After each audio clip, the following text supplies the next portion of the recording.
So, Shailene, Talk to me. Tell me what Divergent is about. Okay, Divergent is about a lot of things.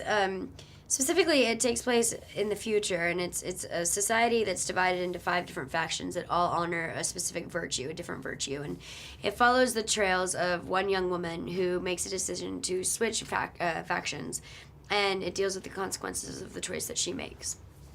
And I think, obviously there's a part of this movie that's just a fun, entertaining, sort of epic adventure, but people have seemed to be able to draw a lot of current parallels and themes and stuff. Was that relevant? Did you notice that and pick up on that from reading the book and when you were making it, when you saw it? Absolutely. I think one of the main reasons, or not one of the main reasons, but a big reason that I wanted to do this movie is I sort of saw it as this beautiful platform.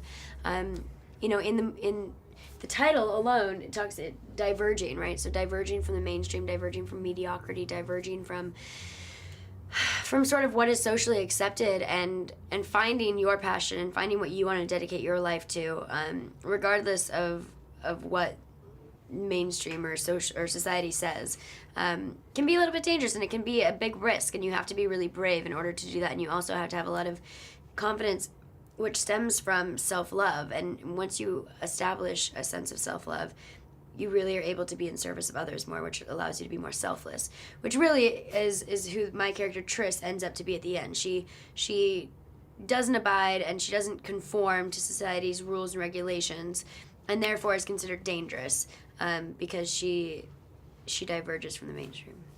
And it's interesting because I hadn't thought about it, but you just mentioned something that just struck with me, which is sort of, she comes from the selfless faction, and in some ways, in the beginning of the movie, you see her, it's not her nature. Yeah. She has to be told by her brother, help here, help her pick up the groceries and whatnot.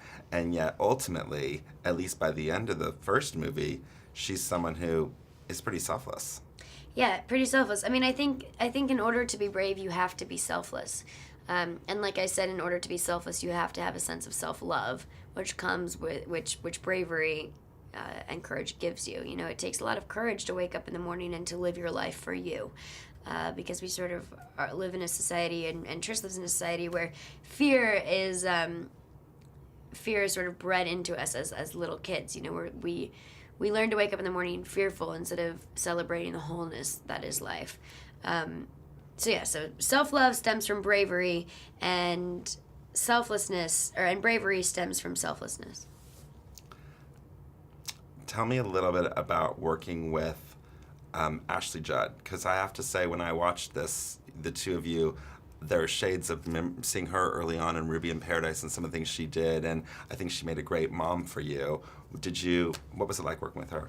It was amazing to connect with Ashley on this movie. First off, we're both kindred spirits, so we, on a personal level, I would do anything for her. I feel very, very connected to her, and she is such a lovely soul and a lovely spirit, and she's also an incredibly empowered, strong woman. She also really loves acting, and she's really good at what she does, and she's good at bringing truth to sort of larger-than-life situations. And because Triss and her mother's character do go through a really insane transformation in this movie, Triss finds out that her mother is dauntless, just loses her mom, and in the beginning of the movie leaves her mom. It really helped, I think, for our characters that Ashley and I saw each other's souls in one another before, as individuals, before jumping into this movie as actors. And also, obviously, the relationship between Triss and Four is really at the heart of this movie, in addition to her personal journey. What was it like working with Theo and going down this whole journey with him? It was amazing. I mean, the wonderful thing about Theo is that he's in his late 20s. He majored in philosophy at university. He's traveled the world, and then he decided to become an actor. So he had a whole life before this, and I think he recognizes and he knows and he respects the fact that it could all be taken away at any moment. And he celebrates his success, and he's grateful for his success, but he doesn't think that his burps don't stink. He's very grounded, and he's very I guess grateful just keeps coming to mind. He's just a classy dude, and he's also an incredible actor, and he's very intelligent. So when we first met each other, I think we both bonded over the fact that we saw each other's truths, and we recognized them, and we respected them immediately. And then from there, we sort of stemmed out and became friends. You've obviously been working for a long time and acting for a long time, but when you go into a movie that is potentially a franchise and it's going to have sequels, and you're sort of the heroine and the lead and number one on a call sheet, did you feel the pressure from both the production, and did you feel pressure, or did you have to do anything different than you'd been doing before? You know, when I worked on a movie called The Descendants, I worked with George Clooney and our director is Alexander Payne, and they both said this to me separately, which I thought was very funny. But they go, I remember George was like, you know, whoever the director is and whoever's number one on the call sheet has a major responsibility in the making of a film. Those are the two people who arrive on set every day and determine what the vibe is going to be for the entire shoot.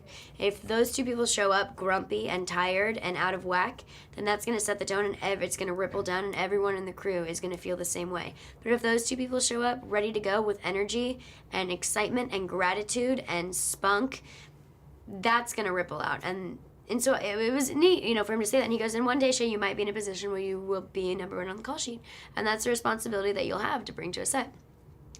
And on this movie, I definitely felt that way. You know, I could definitely see that if I showed up and I was fully being me and expressing myself in a happy way or expressing myself in a positive manner, I think it definitely influenced those around me, as well as Neil, when Neil came to set. So it is a responsibility, and it's a lovely responsibility to have. And, you know, kind of what a gift to be able to show up and be yourself, and then see how that affects other people. And talk about working with Veronica. I mean, there is something I would imagine sort of great about having the author there as a resource if you want to get into some specifics, but it's also maybe a little daunting in the fact that you have this woman who's created this character in this world, and you're sort of tasked with sort of taking that on. The neat thing about having Veronica there was that, you know, I asked her a lot of questions and inquired about where she got her inspiration from to write this book at 21 years old, and how she came up with these characters and whatnot. But I really reserved the questions about Tris, the questions about the story, or any specific character questions to Neil Berger, our director, because as much as Veronica did create this world, she created the book world, and Neil created the film world. And so I felt like, out of respect, and also, you know, this was his journey. She had her journey, and this was his journey. And so I felt like any questions I had about development needed to go towards him, to him. Awesome. I'm out of time.